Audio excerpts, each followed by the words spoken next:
तो दोस्तों स्टोरी की शुरुआत में हम बुढ़िया को देखते हैं। वो घर का काम कर रही थी कि तभी उसका बेटा राजू आ जाता है। वो राजू से बोलती है, दिया उस पिंकी की बच्ची ने पैसा या नहीं? राजू बोलता है, माँ वो कह रही है शाम को दे देगी। जिसके बाद बुढ़िया बोलती है, देख अगर उसने शाम को नहीं दिया ना फिर देख मैं उसका क्या हाल करती हूँ। जिसके बाद प्रिया भी वहां जाती है और बुढ़िया को एक डिब्बा देती है जिसमें उसके 5,000 रुपए थे। बुढ़िया पैसे को गिनने लगती है। तब पिंकी बोलती है, पूरे हैं, विश्वास करो। इस पर बुढ़िया बोलती है, विश्वास ही तो किया था, तभी तो तूने नकली दे दिए वो पैसे। अगर समय से पता नहीं लगता तो पता नहीं और कितने पैसे तू नकली दे चुकी होती। जिसके बाद वो अपने पति से बोलती है, यहाँ खड़े खड़े क्या देख रहे हो, जाके नहा धो लो। जिसके बाद पिंकी वहां से चली जाती है। इस पर बुढ़िया बोलती है, क्यों भी निखट्टू इतना डरता है तू अपनी बहू से, पता नहीं कब अकल आएगी तुझे। राजू बोलता है, माँ डरते थोड़ी है, कद्र करते हैं बस उसकी। जिसके बाद राजू भी पीछे पीछे चला जाता है। अब रात में राजू का मूड बन जाता है और वो अपनी पत्नी से रोमांटिक होने लगता है। तब उसकी पत्नी बोलती है, तुम्हें पता है ना मुझे पेंट की बदबू से कितनी नफरत है, जाओ जाके बाहर सो। जिसके बाद राजू बाहर की तरफ चला जाता है। दूसरी तरफ हम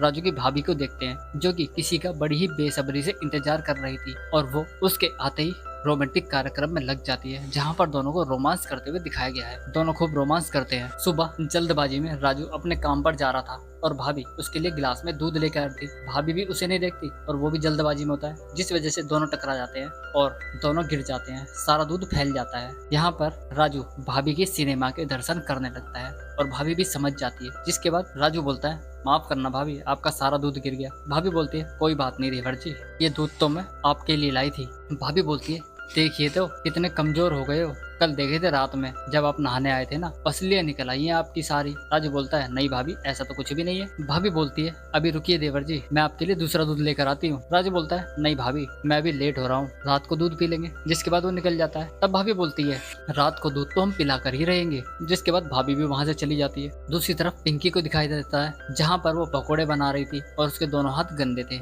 तभी वहां पर दो छिचोरे उसके पास पकौड़े खाने आ जाते हैं और वो भाभी की सिनेमा के दीदार करने लगते हैं। जिसके बाद वो भाभी को कुछ पैसे देते हैं। भाभी बोलती है, छुट्टे नहीं है मेरे पास। इसके बाद वो छिचोरा बोलता है कि आप ऐसा कीजिए, सारे पैसे रख लें, हम बाद में एडजस्ट कर लेंगे। भाभी बोलती है, आप ही रख दीजिए। जिसके बाद वो भाभी के सिनेमा के पास उन पैसों को रखने लगता है। भाभी बोलती है, ठीक है रख दो, हम एडजस्ट अपने आप कर लेंगे। और वो पैसे देकर चला जाता है। भाभी को अब तो पैसे की भूख लग गई थी। वो कैसे भी करके पैसा कमाना चाहती थी, या तो सही तरीके से या गलत तरीके से। ऐसे करके भाभी ने बहुत सारे पैसे कमा लिए थे। यहाँ से पेंटर बाबू एक भाभी के पास जाता है और वो अपनी बनाई हुई पेंटिंग भाभी को दिखाता है, जो पेंटिंग भाभी को काफी पसंद आती है। तब भाभी बोलती है, तुम्हारी पेंटिंग तो बहुत अच्छी है। वो भाभी की बहुत ही सुंदर पेंटिंग बनाता है। इस पर भाभी बोलती है, पेंटिंग तो बहुत सुंदर है। राजू बोलता है, जैसे आप सुंदर हो ना ऐसी आपकी सुंदर पेंटिंग बनी है। भाभी बोलती है, तुम कलाकार तो बहुत अच्छे हो। तो राजू बोलता है, हाँ लेकिन इस कलाकारी की वजह से ना हमारे बाबूजी ने ना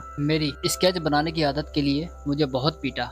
जिसके बाद मेरा स्केच का सारा नशा उतर गया। बस उसी दिन से घर और दीवार पेंटिंग करने का काम करते हैं। फिर भाभी बोलती है, कोई बात नहीं, तुम टेंशन मत लो, जो हमसे होगा हम करेंगे आपके लिए। और तुम दुखी ना हो ना बिल्कुल भी, क्योंकि अब मैं तुम्हारे सपने पूरे करवाऊंगी। और हाँ, तुम्हें कोई भी मदद चाहिए ना तो मुझे बताना। राजू बोलता है, शुक्रिया मैडम जी, इतना ही बहुत है मेरे लिए तो बस। अब रात में मीना को दिखाया जाता है जो कि राजू से हार्ट डायग्राम बनाने जा रही थी। तब उसका भाई पूछता है, कहाँ जा रही हो इतनी रात में? अब वो कहती है, हार्ट डायग्राम बनाने जा रही हूँ, हार्ट का डायग्राम बनवाना मुझे। तब वो बोलता है, ये तेरा सब्जेक्ट नहीं है। फिर क्यों? तब मीना बोलती है, वो क्या है कि मेरी फ्रेंड मुझे 1,000 रुपए देती है इस डायग्राम बनवाने के और मैं राजू से इस डायग्राम को फ्री में बनवा लेती हूँ। जिसके बाद वो 1,000 रुपए मेरी जेब में। तो वो बोलता है, ठीक है बढ़िया कमाई कर रही है तू। जिसके बाद मीना वहां से राजू के पास चली जाती है और राजू उस डायग्राम को बनाने लगता है। राजू एक तरफ तो डायग्राम बना रहा था तो दूसरी तरफ वो एक नजर से मीना को देखे ही जा रहा था। पता नहीं वो हार्ट डायग्राम बना रहा था या फिर मीना का स्केच। उसे उस स्केच को बनाने में काफी टाइम लग जाता है। जिसके बाद मीना पूछती है, क्या हुआ, कितनी देर लगेगी?